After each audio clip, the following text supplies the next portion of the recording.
Welcome everybody and thank you for joining the Bienvenue à session. tous et merci d'avoir rejoint cette session sur la nouvelle communication sur le progrès, présentation de la section du travail. Je me nomme Bernard Frey et je travaille pour UN Global Compact. Cette session peut être accessible sur demande sur la plateforme de UN Global Compact. Notre objectif d'aujourd'hui est de fournir le contexte et des informations sur les questions relatives à la section du travail du questionnaire. La section du travail a des similarités avec la section des droits de l'homme et d'autres sections du questionnaire, conformément aux principes directeurs des droits de l'homme. Il est donc important de noter la nature interconnectée de toutes les sections du questionnaire. Par exemple, la section gouvernance insiste sur le processus et la structure de gouvernance, sans oublier les questions liées à l'impact des droits de l'homme. La section gouvernance est également accessible pour plus d'informations.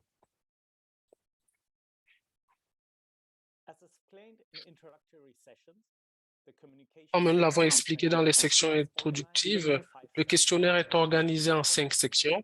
Nous avons la gouvernance, les droits de l'homme, le travail, l'environnement et la lutte contre la corruption.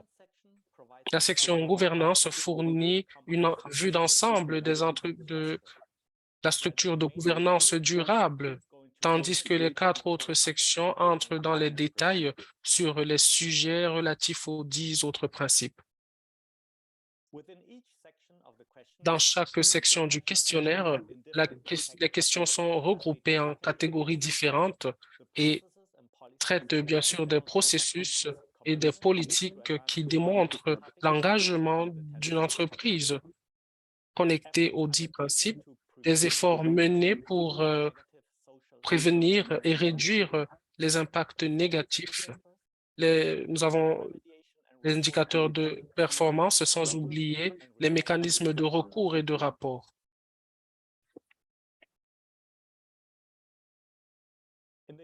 Section, Dans la participants section de droits de l'homme, on demande aux participants dès le début d'identifier des sujets de droits de l'homme.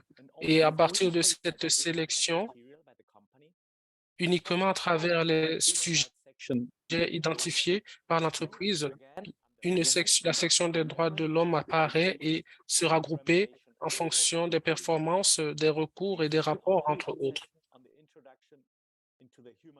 Il y a également une introduction aux droits de l'homme dans notre académie UN Global Compact. Il est très important de noter que on demandera à l'entreprise des sujets spécifiques aux droits de l'homme, indépendamment du fait que l'entreprise les sélectionne comme matériel dans la section des droits de l'homme. La section du travail, on, on demandera, par exemple, dans la section de travail, la liberté d'association et la négociation collective, les informations sur la non-discrimination, le travail des enfants, le travail forcé et l'environnement de travail. En plus de cela, lorsqu'on sélectionne les conditions de travail comme sujet des droits de l'homme, des questions apparaîtront pour ce sujet dans la section travail du questionnaire. Passons à présent aux différentes questions de la section du travail. Au niveau des petits groupes, nous allons voir les différents sujets traitant du travail dans le questionnaire qui sont connectés aux différents principes. Nous avons au niveau de l'engagement des questions liées aux politiques de travail qui démontrent l'engagement de l'entreprise pour faire des progrès.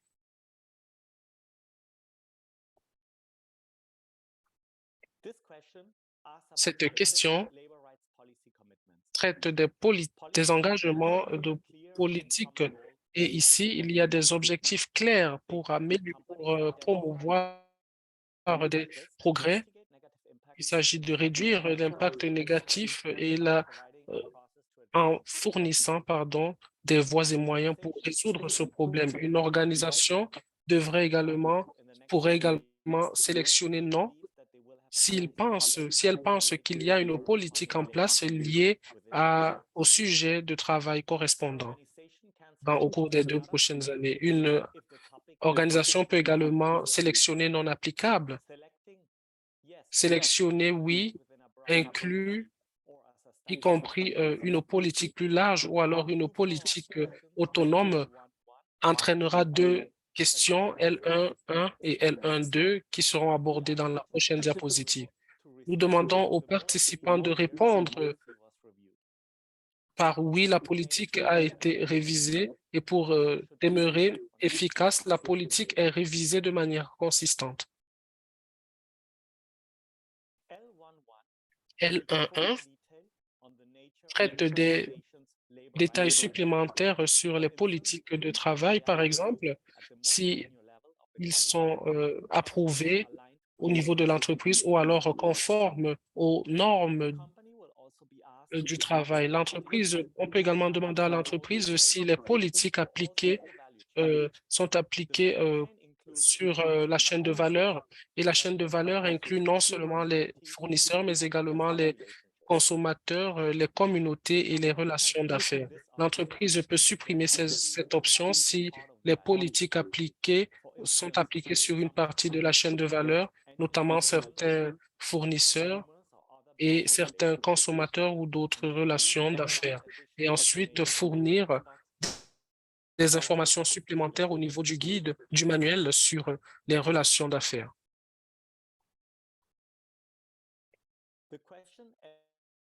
La question L1.2 traite des informations sur les politiques de l'entreprise, notamment en ce qui concerne la liberté d'association et la négociation collective. Et à ce niveau, il y a des points qui apparaissent. On a une option qui traite de l'interdiction de tout acte d'interférence. L'interférence ici renvoie à tout acte qui empêche les organisations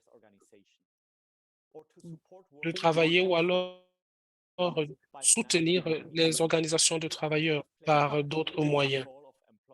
Il faudrait donc les placer sous le contrôle des employés ou des organisations. Au niveau de euh, la- les conventions de l'OIT incluent la protection contre des interférences et la lutte contre les syndicats. Il faudrait également fournir euh, les, né- les négociations bona fide signifie que les parties sont engagées dans les négociations et il ne devrait donc pas avoir des interférences venant des autorités. Le principe de la bonne foi implique qu'on fait tous les efforts pour parvenir à un accord, essayer de mener des négociations constructives et éviter des mauvaises négociations, respecter les accords conclus et appliquer dans la bonne foi, sans oublier qu'il faut également donner assez de temps pour discuter des cas. Pour ce qui est des entreprises multinationales, de telles entreprises peuvent intervenir sur une partie de l'unité pour, bien sûr, influencer de manière frauduleuse les négociations. Vous pouvez avoir plus d'informations sur le guide relatif au progrès. La rubrique prévention consiste à réduire l'impact négatif. Une fois que l'entreprise a établi une politique pour réduire l'impact, il faudrait maintenant suivre les voies et moyens nécessaires pour réduire cet impact négatif. Et dans ce contexte, il faut renforcer les capacités et s'engager avec les différentes parties prenantes. C'est très important. La divulgation de la formation donne des informations sur comment l'entreprise intègre ses engagements politiques dans son comportement. L'évaluation du progrès a pour objectif de comprendre l'efficacité des politiques d'action pour réduire l'impact négatif et promouvoir le progrès. Cette question traite de l'engagement des parties prenantes sur les sujets liés au travail. L'engagement avec les parties prenantes effectives ou alors d'autres parties prenantes font partie de l'évaluation des risques. Les parties prenantes affectées sont des individus dont les droits de l'homme ont été affectés par les opérations d'une entreprise, des produits ou des services, et on peut y ajouter des consommateurs, des employés, les fournisseurs et les communautés. Dans l'évaluation, les entreprises doivent prêter attention à tout impact particulier des individus, des populations qui pourraient présenter des risques de vulnérabilité ou de marginalisation, et ayez conscience de ce que plusieurs effets peuvent être ressentis par des femmes ou comme des hommes. Les entreprises doivent également discuter directement avec les parties prenantes de telle sorte qu'il faudrait s'engager dans le cadre du langage. Les organisations peuvent également sélectionner pas d'engagement si ce sujet ne fait pas partie de l'organisation, et fournir, bien sûr, des informations supplémentaires dans le manuel. Une fois qu'une entreprise a créé une politique et mené des évaluations d'impact adéquats, elle doit prendre des mesures nécessaires pour réduire l'impact négatif.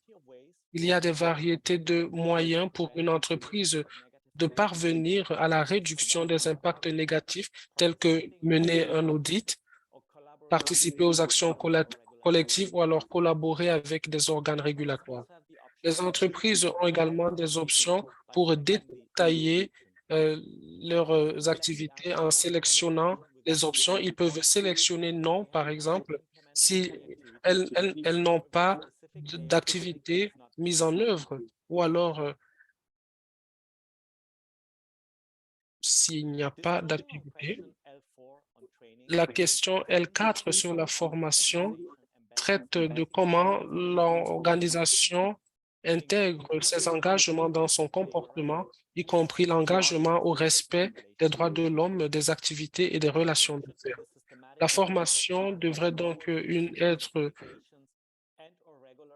bouclée par une certification, sans oublier la distribution des informations nécessaires. Ici, on essaye de s'assurer que tout le monde, à tous les niveaux, au fait de ces informations. Tous les employés bénéficient d'une formation en droit de l'homme, en droit du travail, et ceci est bénéfique pour les relations de travail, notamment pour les fournisseurs. L'organisation peut sélectionner aucune formation fournie et peut donc fournir des informations supplémentaires quant à leur sélection. La question L5 demande aussi comment l'entreprise évalue les progrès dans le cadre de la réduction des risques négatifs. Ici, il faudrait donc voir si les processus sont mis en œuvre de manière optimale. Les organisations peuvent également répondre en ordre pour customiser ces réponses et doivent être prêtes également à fournir des informations supplémentaires.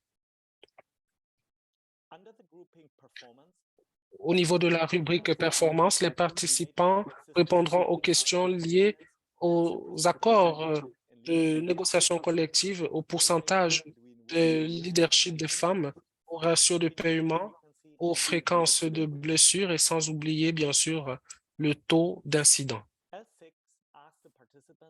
L6 demande aux participants si les accords de négociation collective fournissent des droits plus favorables que ces droits qui sont fournis au niveau de la législation. Ici, on parle des salaires, des heures de travail, de la couverture sanitaire, entre autres. Les participants peuvent également indiquer si l'entreprise a des accords existants, des accords de négociation collective. La question L7 a pour objectif de comprendre les lacunes ou les gaps existants dans le leadership dans une entreprise. On exprime cela à travers le nombre de femmes divisé par le nombre de postes de gestion. L'organisation peut utiliser n'importe quel employé et ensuite faire le rapport de cela le moment venu. L'identification des rôles managériaux, des rôles de gestion prend en compte également la classification et la checklist et tous les systèmes approuvés par le système. Les positions de gestion peuvent inclure, par exemple, les directeurs de gestion. Vous trouverez également plusieurs informations sur comment calculer cet indicateur dans le guide relatif au progrès. Une entreprise qui ne cible pas cet indicateur peut donc supprimer non, mais il est vivement encouragé, de sélectionner cela. La question L8 porte sur le ratio moyen du salaire de base et de la rémunération des hommes vis-à-vis des femmes. Fournir des salaires équitables, c'est un droit fondamental inclus dans la Convention de l'OIT. Pour toutes les catégories, les entreprises doivent donc calculer le ratio pour les femmes, les employés femmes de sexe masculin et de sexe féminin. On a également le pourcentage ou la moyenne et bien sûr le pourcentage des femmes par rapport au pourcentage des hommes. Les entreprises peuvent choisir de sélectionner en non si l'élément n'est pas mesurable ou alors si rien n'est publié à cet effet. Et bien sûr, des informations devront être fournies, des informations supplémentaires. La question L9 demande à quelle fréquence les travailleurs se blessent. On inclut ici, quand on parle de blessures, la mort, les fractures, les bobos et bien sûr la paralysie, entre autres. Les blessures impliquent également les membres du public, comme nous l'avons dit, et certains éléments ne sont pas inclus ici. Et on calcule la fréquence de blessures est calculée ainsi. Le nombre de blessures est divisé par le nombre d'heures effectuées par les travailleurs au cours d'une période. Cet indicateur est lié au nombre de blessures au cours de la période considérée. Et les blessures donnent également la portée du mal enduré par les employés. L'entreprise peut également choisir en non si on ne peut pas mesurer, mais qu'à cela ne tienne, une entreprise peut choisir Choose to not disclose et ici, elles devront fournir des informations supplémentaires. La question L10 pose des questions à l'entreprise sur le taux d'incident. Ici, on parle des accidents de travail, des blessures au cours de la période considérée. Ceci suggère l'efficacité des entreprises et des politiques sanitaires et également des éléments relatifs à la fourniture d'un environnement de travail. On calcule cet incident comme ceci, le nombre d'heures divisé par le nombre total d'heures effectuées par les travailleurs au cours de la période considérée. Les travailleurs ici sont des employés et ne fournissent pas de consultation externe. Cet indicateur doit également insister sur la santé mentale et le stress. Les entreprises peuvent choisir en non si le taux n'est pas mesurable. Et les entreprises peuvent également choisir Choose to not disclose. Et si c'est le cas, elles fourniront des informations supplémentaires pour calculer le taux d'incident relativement aux blessures. Vous pouvez avoir plus d'informations sur dans le guide ou le manuel. Pour terminer, les entreprises devraient avoir des processus pour répondre aux incidents potentiels et assurer la transparence. Pour ce qui est de la rubrique recours et rapport, Les participants répondront aux questions relatives aux recours et aux objectifs ou actions supplémentaires.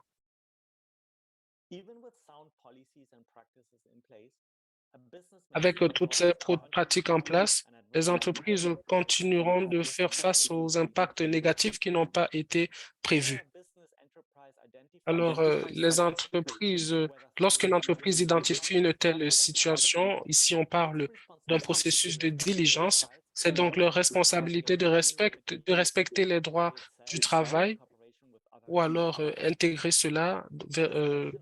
d'autres acteurs. Cette question traite des solutions pour régler les questions de l'impact généré par certaines entreprises. Ici, le recours signifie contre-attaquer et certaines situations requièrent des mécanismes juridiques. Et cette question nous permet également de répondre en choisissant Choose not to disclose. Et à ce niveau, l'entreprise devra fournir des informations supplémentaires. Et dans ce cas, si aucun recours n'est fourni, alors on peut donc sélectionner aucun impact identifié. Cet espace est destiné aux entreprises pour qu'elles fournissent des informations liées aux droits du travail, y compris des actions supplémentaires mises en œuvre, les objectifs fixés ou alors les difficultés rencontrées.